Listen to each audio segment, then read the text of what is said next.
여러분, 오늘 말씀은 일어나 걸어라 라는 주제의 말씀인데요. 일어나 걸어라. 어쩌면 당연한 말이지만 이게 당연하지 않는 말이에요. 왜냐하면 여러분, 동물은 일어나면 못 걷지 않습니까? 동물은 네 발로 다니기 때문에 일어서면 잘 걸을 수가 없어요. 하지만 사람은 반드시 일어나야 걸을 수 있는 거예요. 사람이 앉은 채로, 엎드린 채로 걸을 수가 없어요.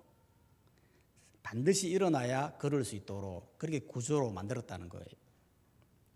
이건 뭘 말하는 거냐면, 인간은 동물과 다른 인간에게만 부여한 정체성이 있다는 거예요. 즉, 일어나 걷는 것을 보면서 하나님이 만드신 존재구나, 그게 사람이로구나 라는 것을 알게 된다는 거죠. 하지만 오늘 본문에 보면 일어나 걷지 못한 사람이 있었어요.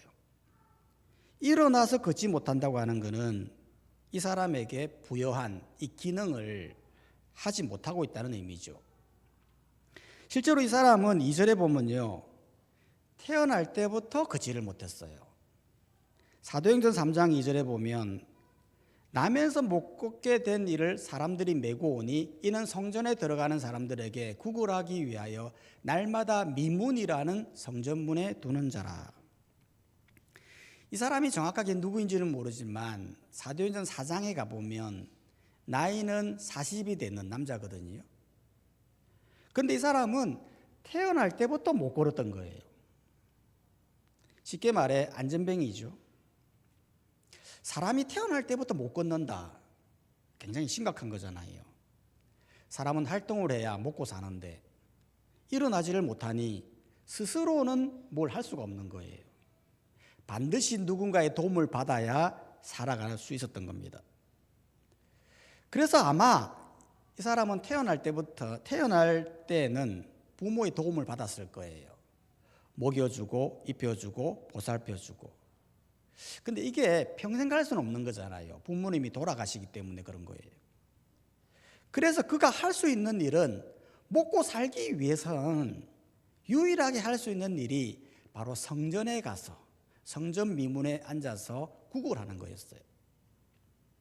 이게 당시로서는 굉장히 도움이 되었던 게 뭐였냐면, 당시 유대 사회에서는 가난한 자, 병든 자, 나그네를 돕는 것이 단순한 선행이 아니라 하나님의 명령이었거든요. 실제로 신명기 15장 7절 8절 말씀을 보면요, 이렇게 말하고 있어요. 네 하나님 여호와께서 내게 주신 땅 어느 성읍에서든지 가난한 형제가 너와 함께 거주하거든 그 가난한 형제에게 내 마음을 완악하게 하지 말며 내 손을 움켜쥐지 말고 반드시 내 손을 그에게 펴서 그에게 필요한 대로 쓸 것을 넉넉히 구워주라. 즉, 가난한 자를 돕는다고 하는 것은 반드시 하나님이 명령한 명령으로 생각했던 겁니다. 그렇기 때문에 성전 미문에서 구걸하는 이 사람에게 은과 금을 주는 것은요, 너무나 당연한 선한 행위였던 거죠. 그래서 이 사람 또한 여느 날과 다르게 그날에도 사람들의 도움을 받기 위해 성전 미문에 앉아서 구걸하고 있었던 겁니다. 그런데 그때 베드로와 요한이 이 성전에 오게 된 거예요. 사도행전 3장 1절에 보면 제9시 기도 시간에 베드로와 요한이 성전에 올라갈세. 이거 보면 이 베드로와 요한이 참 대단한 게 뭐냐면, 여러분, 이들이 제9시 시간에 성전에 올라갔다고 말하고 있잖아요. 제9시라고 하는 것은 오늘날 시간으로 말하면 오후 3시거든요. 당시 유대 사회에서는 유대인들은 하루에 3번씩 기도했어요. 즉 오전 9시에 한 번, 정오 12시에 한 번, 오후 3시에 기도했거든요. 즉 이 기도를 감당하기 위해 성전에 올라왔던 거예요. 여러분, 사실 이 베드로와 요한은요, 굳이 이렇게 기도할 필요는 없거든요. 왜냐하면 앞서 놀라운 성령의 능력을 보았잖아요.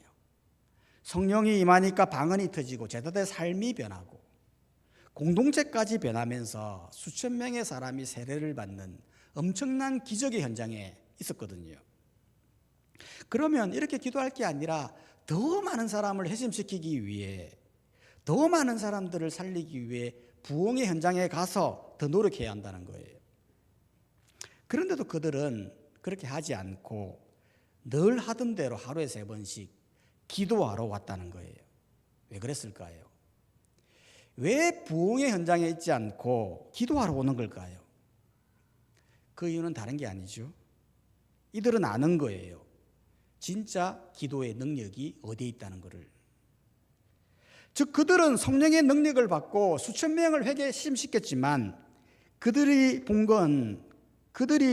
한 게 아니라 성령의 역사로 이루어졌다는 걸 알기 때문에 성령의 불을 끄뜨리지 않는 유일한 방법이 기도밖에 없다라는 사실을 알았기 때문에 기도했다는 거예요. 이건 예수님도 마찬가지예요. 여러분, 예수님은 하나님의 아들 아닙니까? 하나님의 아들이 뭘 기도를 합니까? 라고 말할 수 있지만 예수님은 늘 새벽 미명에 정해진 시간을 따라 기도하더라는 거예요. 왜 그렇습니까? 진짜 능력이 어디서 나오는가를 보여주는 거예요. 즉 예수님의 수많은 능력과 기적이 새벽 미명에 나아가 기도하는 그 기도의 자리에 있다는 것을 너무나 잘 알기 때문에 기도하신 거죠. 우리도 그렇습니다. 여러분, 우리의 인생을 보면요, 우리가 인생이 조금 힘들고 어려우면요, 어떻게든 기도하려고 해요. 힘드니까 하나님의 능력을 믿고 기도하려고 하죠. 근데 뭔가 인생이 잘 되고 평안하고 아무 일이 없어 보세요. 제일 먼저 중단하는 게 기도라는 거예요. 그리고는 뭔가 나의 유익거리를 찾죠. 나에게 재미를 줄 수 있는 것들을 찾기 시작합니다. 찾다가 기도를 멈추죠. 여러분, 베드로와 요한은 수천 명을 회개시킨 능력의 사람이에요. 그럼에도 불구하고 늘 하던 대로 기도 현장에 남아 기도하더라는 거예요.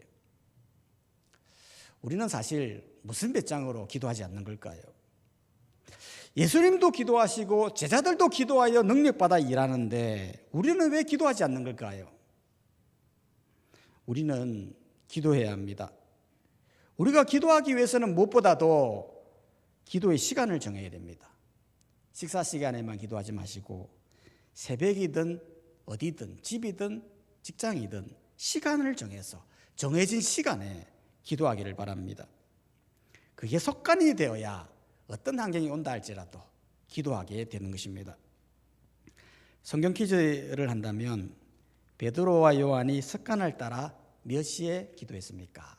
제 9시겠죠. 베드로와 요한이 이렇게 정해진 시간을 따라 기도하러 왔는데요, 그때 그 모습을 본 이 안전뱅이가요, 구걸을 해요. 3절에 보면, 사도행전 3장 3절에 보면 그가 베드로와 요한이 성전에 들어가려 함을 보고 구걸하거늘. 안전뱅이 입장에서 보면 구걸하는 건 당연한 거예요. 아마 안전뱅이는 사람들로부터 최대한 돈을 많이 받기 위해서 어떻게든 잘 주는, 그것을 아는 생존에 최적화된 사람일 거예요. 그래서 구걸을 하는데 재밌는 건 이들이 지금 어디서 구걸을 하고 있습니까? 성전에서 하고 있다는 거예요. 성전이 어떤 곳이죠? 하나님이 임재하는 곳이잖아요. 성전에 있다고 하는 것은 누구보다도 하나님과 가까이에 있는 사람들이라는 거예요. 하지만 이 둘 다 성전에 가까이에 있지만 목적 자체는 완전히 다른 거예요. 베드로와 요한이 성전에 가까이 있는 건 하나님을 경외하고 기도하기 위해서 있는 것이고, 안전뱅이의 목적은 오롯이 은과 금이에요. 안전뱅이가 하나님을 경외하기 위해, 예배하기 위해 이 자리에 있는 게 아니에요. 그렇기 때문에 이 안전뱅이에게 은과 금을 주는 건 가장 베스트한 행동이에요. 하지만 베드로가 어떻게 합니까? 6절은 말하죠. 사도행전 3장 6절에 보면 베드로가 이르되 은과 금은 내게 없거니와 내게 있는 이것을 내게 주노니 나사렛 예수 그리스도의 이름으로 일어나 걸어라 하고, 즉 은과 금이 없다는 거예요. 아니, 안전뱅이의 목적은 은과 금인데 그거 있어야 살 수 있는데 없다고 하니 얼마나 실망스러웠을까요? 아마 오늘 장사 망쳤네 라면서 실망했을지도 몰라요. 실제로 사람들이 내가 목적하는 걸 얻을 수 없을 때 실망하지 않습니까? 교회도 보면 가끔씩 예배하러 오시는 분들이 있는데 예배 끝나고 나면 잠시 면담을 하자고 하는 거예요. 그래서 면담을 해보면 자신의 사정을 이야기하죠. 사정을 이야기하는데요, 들어보면요, 눈물 없이 들을 수가 없어요. 어찌나 고생을 많이 하고 어찌나 힘든 일이 많은지, 지금 병으로 얼마나 고생하고 있는지 최대한 불쌍하게 자신의 처지를 이야기하는 거예요. 그러면 단박에 알죠. 아, 이분은 교회를 오신 목적이 은과 금이구나. 그걸 단박에 알면도 불구하고 다 들어줘요. 그리고는 때로는 10,000원씩, 20,000원씩 이렇게 지어주거든요. 그러면 너무 좋아해요. 말씀보다 더 은혜 받아요. 목사님 감사합니다 하면서 막 밥도 막 신나게 먹고 그렇게 돌아가세요. 근데 어느 날에는 돈이 없습니다. 제가 가진 게 없습니다. 이렇게 말하면 얼마나 실망을 하는지 얼굴에서 막 표정이 막 드러나요. 한숨이 땅을 꺼질 것처럼 그렇게 표정을 해요. 그런 분들을 보면 정말 안타깝죠. 왜냐하면 누구보다도 하나님과 가까이 하려고 교회에 왔잖아요. 그런데도 목적이 은과 금이니 너무 안타까운 거예요. 이분들만 그럴까요? 아니라는 거예요. 매주 신앙생활을 하면서 교회를 잘 다니시는 분들도 교회 오는 목적이 다르다는 거예요. 어떤 분은 교회 오는 목적이 축복받기 위해서 오는 사람이 있어요. 즉 재물의 복을 받으려고. 그래서 기도 제목을 보면 늘 사업 잘 되게 해주세요. 재물에 복 받게 해주세요. 자녀가 성공하게 해주세요. 그게 목적으로 오는데 일이 더 안 되는 거예요. 그러니까 교회를 안 나오는 거예요. 또한 어떤 분은 교회 오는 목적이 사람들에게 인정받기 위해서 오는 거예요. 사람들의 인정과 평판을 기대하면서 교회에서 열심히 봉사하면 사람들이 야, 대단하십니다 라면서 그 칭찬을 기대하면서 일을 하다가 혹시 누군가로부터 비난을 받거나 상처를 받으면 내가 무슨 이런 교회 다니나 하면서 교회를 떠나는 사람도 있는 거예요. 또 어떤 분은 위로받으려고 교회 오는 분들이 있어요. 내 현실이 당장 힘드니까 교회 가면 사람들이 위로해 주겠지. 목사님만큼은 내게 위로해 주겠지. 천사같이 날 대하겠지. 그래서 교회 왔는데 하나같이 관심도 없고 위로도 안 해주고, 그러니까 다른 교회로 계속 교회를 이동하게 되더라는 겁니다. 여러분, 교회에 오는 목적은요 은과 금이 아니에요. 우리가 교회를 오는 목적은 반드시 하나님을 경외하고 하나님을 예배하고 하나님께 기도하기 위한 목적이라는 거예요. 여러분, 만약 베드로가요 이 안전병의 목적은 은과 금이잖아요. 그래서 은과 금을 줬어요. 엄청 많이 줬어요. 그랬다면 분명 이 안전뱅이에게는 기쁨이었을 거예요. 이야, 오늘 횡재했다. 좋은 사람 만나서 나 이렇게 넉넉하게 받는구나. 기뻐했을지도 몰라요. 그런데 그걸로 끝인 거예요. 그의 삶은 잠시 나아졌을지 모르지만 평생 안전뱅이로, 평생 예수님을 모른 채 구원받지 못한 인생으로 살아갔을 거라는 겁니다. 하지만 베드로가 이야기했지 않습니까? 은과 금은 내게 줄 수 없지만 예수 그리스도 이름을 준다고 하는 거예요. 그리고는 일어나 걸으라는 거예요. 그랬더니 7절에서 놀라운 일이 일어나요. 사도행전 3장 7절 8절에 보면 오른손을 잡아 일으키니 발과 발목이 곧 힘을 얻고 뛰어서서 걸으며 그들과 함께 성전으로 들어가면서 걷기도 하고 뛰기도 하며 하나님을 찬송하니. 즉 안전뱅이가 일어난 거예요. 그리고는 걸은 거예요. 심지어는 뛰기까지 했어요. 이 얼마나 놀라운 기적입니까? 여러분, 사람의 육체는요 기능을 쓰지 못하면 퇴화되거든요. 여러분, 실제로 기도요 쓰지 않으면 들을 수가 없어요. 다리도 보면 사고가 나서 깁스를 하면 한 몇 달 정도 깁스를 하면요 깁스를 풀어도 당장 걸을 수 있는 게 아니에요. 반드시 회복의 시간이 필요하거든요. 그런데 이 안전뱅이는 일어나 걸으라고 했는데 40년 동안 앉아 있었는데 바로 일어난 거예요. 당장에 일어났다고 하는 건 이거는 단순한 치유가 아니었다는 거예요. 단순한 재활이 아니었다는 거예요. 뭐예요? 하나님에 의한 창조였다는 거예요. 본래 하나님께서 부여하신 인간의 정체성, 일어나 걷는 그 정체성을 다시 부여한 거예요. 치유 사건이 그런 겁니다. 여러분 실제로 오늘 이 사건은 성령이 임재하시고 나서 치유 사건이 일어났지 않습니까? 아니 왜 성령이 임하는데 치유 사건이 일어나요? 성령이 이 땅에 오신 목적은 우리 예수님이 말씀하셨어요. 너희가 권능을 받고 예루살렘과 온 유대와 사마리아 땅 끝까지 내 증인이 되게 하기 위한 목적이에요.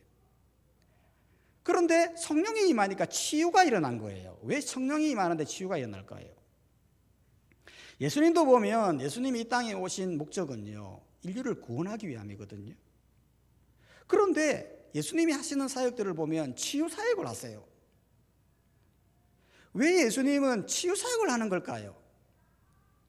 이유는 다른 게 아니라 그 치유를 통하여 하나님 나라가 도래했음을 보여주는 거예요. 실제로 하나님 나라가 어떤 곳입니까? 하나님 나라는 지극히 정상적인, 정상성이 회복되는 나라거든요.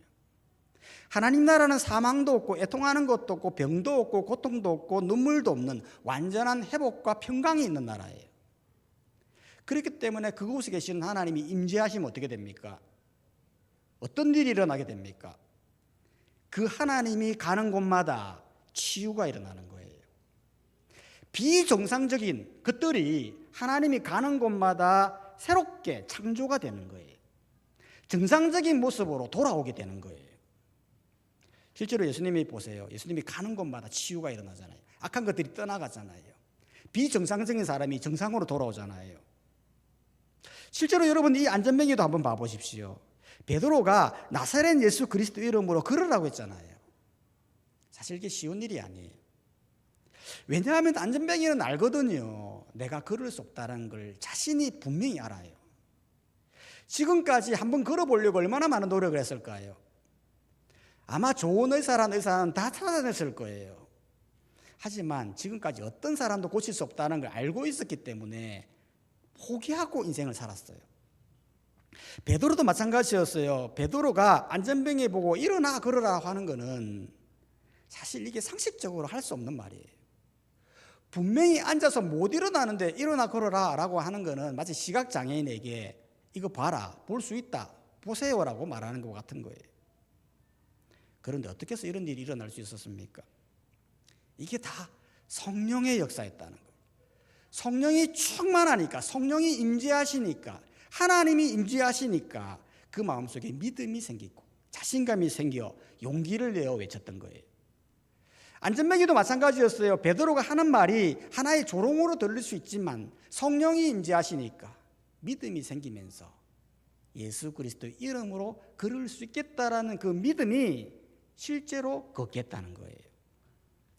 바로 이것이 창조와 믿음의 영역이라는 거예요. 즉 본래 하나님께서 인간에게 부여하신 인간의 정체성, 정상적인 일어나 걷는 그거를 예수 그리스도의 이름으로 믿는 믿음을 통해서 새롭게 다시 창조하시는 구원의 사역을 보여주신 것입니다. 그렇기 때문에 실제로 9절을 한번 봐보십시오. 사도행전 3장 9절 10절에 보면 모든 백성이 그 걷는 것과 하나님을 찬송하는 걸 보고 그가 본래 성전 미문에 앉아 구걸하던 사람인 줄 알고 그에게 일어난 일로 인하여 심히 놀랍게 여기며 놀라니라. 치유 사역을 통해 모든 사람들이 하나님을 찬송하지 않습니까? 하나님의 놀라운 임재하심을 통해 비정상적인 걸 정상으로 만드는 사역을 통해 모든 사람들이 놀랐고 하나님을 찬송하게 되는 하나님의 구원 역사가 펼쳐가더라는 것입니다. 여러분 이 안전뱅이도 마찬가지입니다. 여러분 실제로 이 안전뱅이가 예수의 이름으로 걸었지 않습니까? 얼마나 기뻤을까요? 평생 40년을 한 번도 걸어본 적이 없는 사람이에요. 그런데 예수 그리스도 이름으로 재창조되었어요. 얼마나 기뻤을까요? 만약 제가 안전뱅이 입장이라면 저는 너무 기뻐서 막 교회를 뛰어다니고 여기 가고 저기 가고 막 그랬을 것 같아요. 그런데 여기에서 중요한 건 이 안전뱅이는 치유로 끝난 게 아니었다는 거예요. 이렇게 일어나 걷게 되면서 이 사람에게 어떤 변화가 일어났습니까?